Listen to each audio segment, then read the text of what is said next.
depuis la fin de la guerre, 2 ouvrages ont paru sur Bazaine, le maréchal Bazaine qui, en 1870, a livré la forteresse de Metz. Un ouvrage de 1947 d'un nommé Christophe qui s'appelle La vie tragique du maréchal Bazaine. Et récemment, il n'y a même pas 1 an et demi, un livre des généraux Edmond Ruby et Jean Regnault qui est orné et honoré d'une préface du maréchal Juin de l'Académie française. Le maréchal Juin félicite ces 2 généraux d'avoir obéi à un devoir de conscience en rouvrant, comme il dit, le dossier d'un chef malheureux impitoyablement accablé. Alors j'ai pensé que c'était assez intéressant de reprendre cette affaire Bazaine, de voir de près ce qui s'est passé, afin de comprendre qui était ce Bazaine et quel avait été exactement son rôle. La guerre franco-allemande de 70, comme on dit en Suisse, de 1870, elle avait très mal commencé. Il y avait eu des désastres dès le début du mois d'août, désastres du côté français. C'est le 15 juillet que la guerre avait été déclarée, ça s'était traîné pendant un certain nombre de semaines dans une espèce de drôle de guerre restreinte où on n'attaquait pas, alors que l'ennemi redoutait beaucoup, enfin la Prusse redoutait beaucoup une offensive brusquée des Français. Le général Moltke dira plus tard dans ses mémoires qu'avec ces fous de Français, on pouvait s'attendre à une espèce de fouria, enfin d'entreprise furieuse pour diviser l'Allemagne du Nord et l'Allemagne du Sud, essayer de jeter un coin entre ces 2 Allemagnes et de gagner à toute vitesse la victoire. Ça ne s'était pas du tout passé comme ça. Pourquoi? À cause de l'impréparation extraordinaire de cette guerre. On accusera le maréchal Leboeuf d'avoir dit qu'il ne manque pas un bouton de guêtre, c'est pas exactement ça qu'il a dit, mais Olivier, le président du Conseil, Émile Olivier, atteste dans ses mémoires que Leboeuf lui avait dit « Jamais l'armée ne sera plus prête ». Or, elle ne l'était pas du tout. J'ai là-dessus quelques informations nouvelles à vous apporter, les mémoires inédits de MacMahon, du maréchal de MacMahon. L'actuelle famille des MacMahon m'a permis de regarder ces mémoires, d'en publier même quelques fragments, et MacMahon ne cache pas l'état lamentable dans lequel se trouvait l'armée française. En plus, il y avait un désordre inimaginable dans la façon de convoquer les réservistes. C'est donc le 15 juillet, n'est-ce pas, que la guerre est déclarée. On pense au bout d'une semaine avoir 160 000 réservistes sous les armes, et à la fin du mois de juillet, le 31 juillet, il n'y en aura pas 44 000, pas 40 000 même. Pourquoi? Parce que, comme le dit très bien MacMahon, il y avait un système invraisemblable, je m'étonne qu'il ne soit pas intervenu. Un homme, par exemple, un soldat qui était appelé à Dunkerque, devait aller se faire habiller à Perpignan et devait les rejoindre à Strasbourg. Alors vous vous rendez compte du temps perdu. D'autre part, l'intendance ne suivait pas. Et enfin, les régiments, beaucoup de régiments, n'avaient même pas d'ambulance. Pas une seule ambulance régimentaire. Si bien qu'on avait été dans l'impossibilité d'attaquer, comme certains stratèges le voulaient, mais avec quoi, puisqu'il n'y avait pas de troupes suffisantes. Alors ce sont les Allemands, les Prussiens qui vont prendre l'offensive. Nous avons, nous les Français, une série de revers tout de suite au début d'août à Wissembourg, à Frechwiller, à Forbach. La situation devient tout à fait dramatique. Cette guerre, comment avait-elle éclaté? Je sais bien, il y a des raisons nationales, des raisons de politique internationale qui y poussaient. Il est très certain que les Français se trouvaient à ce moment-là menacés par l'envahissement de la Prusse. Vous savez que la Prusse avait déjà écrasé l'Autriche, qu'elle s'était jetée sur le Danemark, qu'il y avait une tentative de Bismarck pour mettre un prince allemand sur le trône d'Espagne. On se sentait donc dangereusement environnés, nous les Français. Mais je suis convaincu, et je peux vous le dire, qu'il y avait des raisons péremptoires de politique intérieure qui avaient poussé, je ne dis pas l'empereur, mais bien la cour, l'entourage de l'empereur, à attaquer. La popularité de Napoléon III baissait beaucoup. Il y avait eu un plébiscite au mois de mai 1870, et si ce plébiscite avait été favorable, énormément favorable au système, à l'Empire, dans la France entière, à Paris, en revanche, pour la première fois, l'Empire, le régime, avait été en minorité. Les non ou les abstentions l'avaient emporté sur les oui. Alors Eugénie, l'impératrice, était extrêmement inquiète et s'était dit, avec beaucoup de conseillers, avec en particulier Palikao, le comte de Palikao, que si on faisait une guerre brillante, l'esprit des Français se laisserait de nouveau prendre par la gloire militaire, une gloire qui était évitable, et que par conséquent le prestige de l'empereur s'en trouverait ranimé. C'est donc surtout pour des raisons de politique intérieure qu'on avait déclenché cette guerre du 15 juillet. Il y a quelqu'un dont le rôle est bien curieux à suivre dans cette aventure, c'est Thiers. Ça n'est pas mon histoire, mais laissez-moi vous dire en un instant le comportement de Thiers. Thiers avait été depuis 1851 furieux contre cet empire. Il avait cru qu'il allait arriver à la présidence de la République en 1849-50, et c'était Louis-Napoléon Bonaparte, qui deviendra Napoléon III, qui lui avait renversé ses chances. Alors ce Thiers attendait une occasion de revenir à son tour au pouvoir. En 1867, Thiers avait pris parti très vigoureusement pour une espèce de stop à la Prusse en disant c'est la dernière faute à commettre, maintenant on n'en commettra plus, il faut faire un barrage même militaire. Il avait dit ça en 67 parce qu'il espérait bien devenir président du Conseil. Il ne devient pas président du Conseil, c'est sous quelqu'un d'autre que lui que la guerre est déclarée. Alors cette guerre, il la trouve extrêmement inquiétante et même détestable parce que c'est le prestige de l'Empire qui va se ranimer et que lui, Thiers, va perdre ses chances. Alors il fait tout ce qu'il peut contre la déclaration de guerre. Puis le jour même de la déclaration, le 15 juillet, il se retourne en séance. Et après avoir le matin parlé contre, le soir, il vote pour, parce qu'il se dit, bon, maintenant la guerre est déclarée, je m'avais essayé, même à l'intérieur de cette guerre, de me tirer d'affaire. Il se propose en douce à Napoléon III pour être président du Conseil. Napoléon III ne veut pas de lui, alors Thiers n'a plus d'espoir, puisqu'on ne l'associe pas à la victoire prochaine, il n'a plus d'espoir que dans un certain nombre de revers. Et il n'est pas seul, Thiers, à calculer, à jouer sur les revers. Qui était le généralissime? Eh bien, le généralissime des armées françaises depuis le 12 août, c'était Bazaine. Bazaine est un personnage pas très avenant à regarder. C'est un gros homme, flasque et jaune, avec des yeux mi-clos, avec un regard trouble, avec sous la moustache une bouche brutale de consommateur. Il a fait partie de l'expédition du Mexique, et là je voudrais vous apporter une première citation. Je sais bien que les généraux s'entrevahissent, mais enfin ce général Douai, qui était au Mexique avec Bazaine, écrivait à son frère, le 29 janvier 1867, 3 petites lignes que j'ai envie de vous lire parce qu'elles sont exactes. Alors je répète, c'est le général Douai qui écrit à son frère, 29 janvier 67, le maréchal, Bazaine, a travaillé depuis près de 3 ans à faire sombrer Maximilien, l'empereur que nous avions établi au Mexique, pour se substituer à lui au pouvoir. Il a rêvé pour lui-même au Mexique de la fortune de Bernadotte en Suède. Napoléon III le savait très bien, se méfiait affreusement de Bazaine, mais l'opinion publique portait ce nom au nu, il avait fallu le nommer généralissime. Pourtant, il venait de se produire quelque chose, militairement, qui était bien inquiétant. À la bataille de Spickeren, qui était pas loin de l'armée du Rhin que commandait Varenne. Spickeren, c'était Frossard qui commandait. Nous nous sommes trouvés, nous les troupes françaises, les Français, dans une position très difficile. Bazaine, avec sa puissante force, était à 20 minutes en chemin de fer de Frossard. Il refuse absolument de lui porter secours. Il le laisse écraser. Et le général Dubarail, dans ses mémoires, dira, pour ce seul fait, la façon dont s'est conduit Bazaine, ne voulant pas se risquer, lui, et laissant écraser un camarade, il aurait déjà dû passer en conseil de guerre. Voici les faits à partir du 14 août. L'empereur est allé à Metz. C'était une très puissante armée, vous le savez, l'armée du Rhin, 173 000 hommes, 175 000 peut-être même. Napoléon III était là dans cette armée, un malheureux Napoléon III qui lui-même n'avait pas désiré cette guerre, avait essayé de s'opposer aux intrigues de la cour, sentant que ça se présentait mal, ayant quelques renseignements sur l'état de l'armée. Un homme très malade, vous le savez, il va mourir en 73, il a la maladie de la pierre. Il souffre beaucoup, ses moustaches pendent, son visage aussi. Il est obligé, quand il apparaît en public, de se faire farder, non pas du tout parce qu'il a envie d'être beau, mais pour donner l'impression qu'il n'est pas ce demi-cadavre qu'il est déjà. En tout cas, il est à Metz. Et Bazaine trouve insupportable que l'empereur soit là, parce qu'il voudrait se débrouiller tout seul, conduire la guerre comme il l'entend. Néanmoins, l'empereur a dit qu'il allait, le 14, partir pour Châlons, parce que l'idée qu'il a devant nos revers, l'idée qu'il a l'empereur, et que MacMahon partage, MacMahon qui commande l'armée de Châlons, l'idée est la suivante: il faut essayer de faire un barrage de troupes françaises puissantes, l'armée de l'Est, l'armée du Rhin et l'armée de Châlons, se réunissant là, dans les plaines de Champagne, pour essayer de barrer l'offensive allemande. Alors, le 14, l'empereur dit à Bazaine, c'est attendu, n'est-ce pas, vous quittez Metz avec vos troupes et vous marchez dans la direction de Châlons. D'accord, dit Bazaine.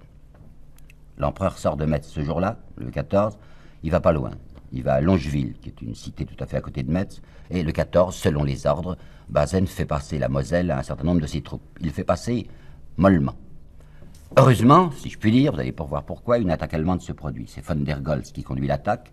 Elle n'est pas extrêmement forte, les troupes de Bazaine résistent facilement, et tout le monde s'attend à ce que, puisque les Allemands ont été rapidement stoppés, une contre-offensive française violente suivra. Pas de contre-offensive. Le 15, toute la journée du 15, Bazaine reste immobile. Il néglige même de faire sauter les ponts sur la Moselle, ce qui permet aux Allemands qui arrivaient tout autour d'investir Metz par le sud. Et voilà au 16 maintenant. Le 16, l'empereur est parti de Longeville. Longeville, je viens de vous dire, c'était à côté de Metz. Il s'en va. Ouf, dit Bazaine. Et ça, c'est rapporté par tous les officiers qui étaient là en disant, Bazaine nous a répondu qu'il était singulièrement soulagé de voir l'empereur s'en aller. Ce 16, il faudra en principe que l'armée du Rhin marche dans la direction de l'ouest pour rejoindre Châlons. Elle ne bouge pas. Deuxième attaque allemande. Cette fois, c'est ce qu'on appelle la bataille de Gravelotte. Il faut dire que Bazaine va sur le terrain. Bazaine prend des risques, un peu publicitairement, parce que c'est pas la peine qu'un maréchal pointe lui-même un canon. Enfin, c'est ce qu'il fait. Il s'expose courageusement. Enfin, ses soldats l'applaudissent même. Il est très content. On tient le coup de nouveau. Les forces allemandes sont non pas enfoncées, mais stoppées. Et les Allemands diront, dans leur communiqué d'après, dans leur critique d'après la guerre, que ça a été pour eux une journée très redoutable, parce qu'ils avaient été tellement ébranlés que si les Français attaquaient le lendemain 17, ils n'auraient certainement pas pu tenir le coup. C'est l'opinion de tous les critiques militaires, en particulier le général Ambert, qui va faire en 1973 une première vue générale de la guerre et qui dit « Je ne comprends pas du tout pourquoi Bazaine n'a pas chargé, n'a pas lancé ses troupes le 17. » Le 18, alors cette fois, les Allemands réattaquent, troisième attaque. C'est ce qu'on appelle la bataille de Saint-Privat. Et là, je voudrais vous apporter un document pour vous montrer comment Bazaine s'est comporté le jour de Saint-Privat. Quand Robert était engagé, il a fallu que des ordres soient donnés par par Bazaine, il refusait d'en donner. Alors voici la relation d'un des officiers que Canrobert envoyait au maréchal de quart d'heure en quart d'heure. C'est l'officier qui parle. On me fit entrer. Le maréchal se tenait dans un grand salon. Il était assis dans un fauteuil en face de la cheminée, la tête renversée en arrière et ses deux bottes sur la tablette de marbre. Il fumait une cigarette, ne se retourna pas quand j'entrais et dit seulement « Qu'est-ce que c'est ?» En quelques mots, je lui exposai la situation du 6e corps. Il m'interrompit. « C'est bien. » Et lança une bouffée de fumée en fermant les yeux dans l'attitude d'un supérieur qui veut qu'on le laisse tranquille. Je n'avais plus qu'à me retirer. Le 19, Bazaine donne l'ordre de repli général de l'armée sur Metz. Par conséquent, à 3 reprises, il a pu passer et n'a pas voulu passer, ce qui permet de dire à l'historien allemand Schneider, qui a fait une histoire de Guillaume Ier, le premier empereur d'Allemagne, c'est volontairement que Bazaine s'est laissé enfermer dans Metz.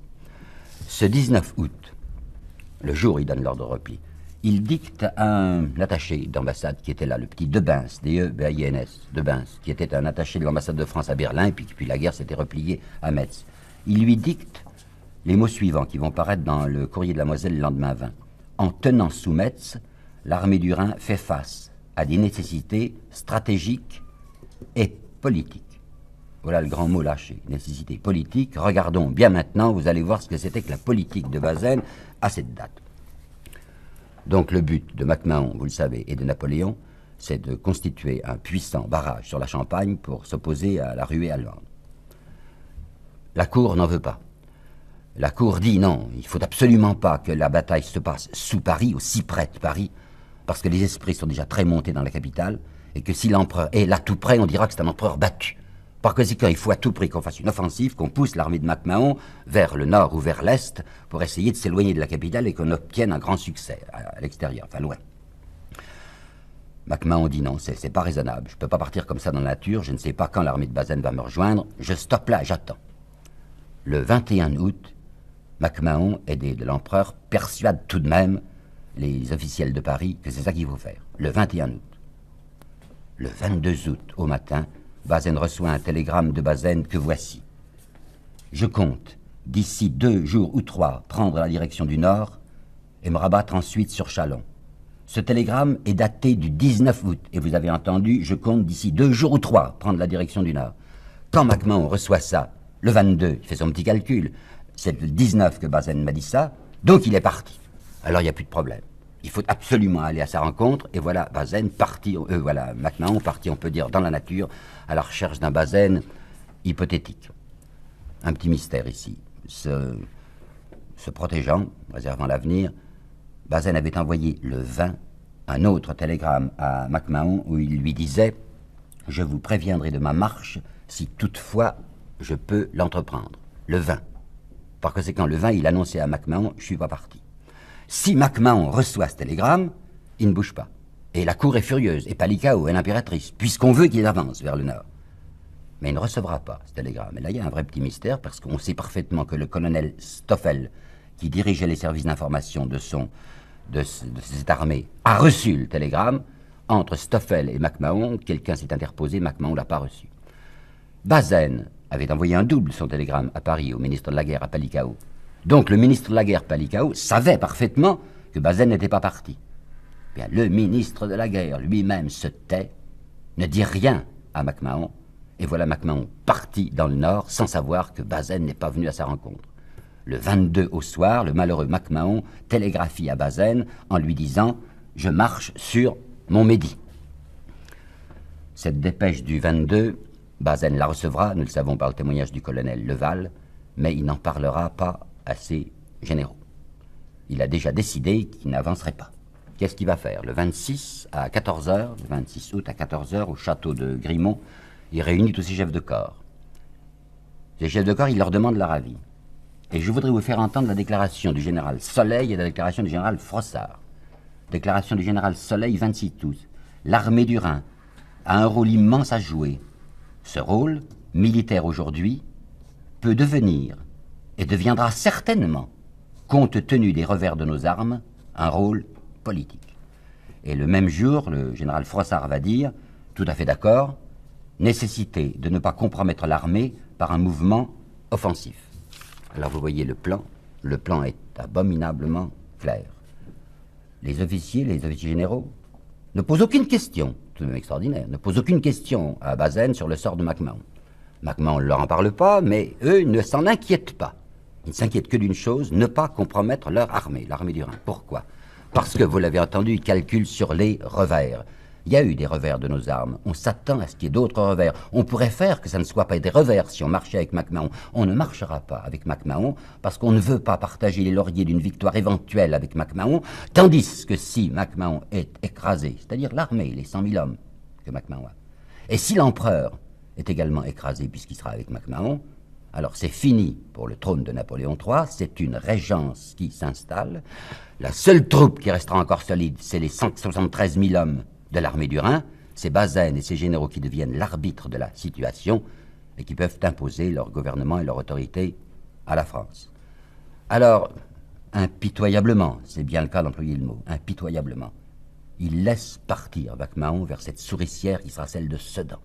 Le 29, Bazaine reçoit un nouveau télégramme de MacMahon disant « Je serai le 27 à Stenay.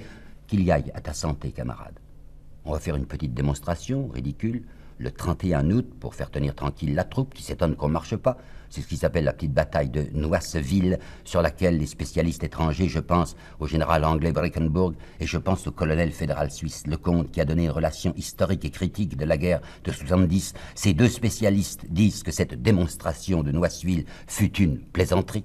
L'ordre d'attaque est donné à un faible contingent de troupes à 4 heures de l'après-midi. On les stoppe tout de suite dès la nuit tombante. Enfin, tout ça n'est qu'une façade, c'est purement fictif. Et le 31, ça c'est le 31 que ça se déroule, et c'est le 31 justement que MacMahon entre dans la souricière de Sedan. Tout est parfait.